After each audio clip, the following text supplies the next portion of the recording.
आपण पाहत आहात लोकप्रबोधन, सर्वसामान्य जनतेचा हक्काचा न्यूज चॅनल.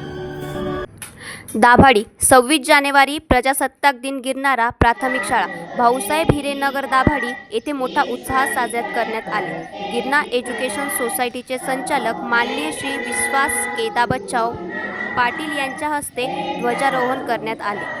यावेळी शाळेचे मुख्याध्यापक R B. Nikam sir, Suresh Pawar, Shivaji Patil, M R. Patil sir, Nitin Jadhav, Arun Jadhav, Jamrao Nikam, Dinesh Ahire, Rajiv Ahire, ग्रामस्थ व शिक्षणवृंद, विद्यार्थी उपस्थित होते.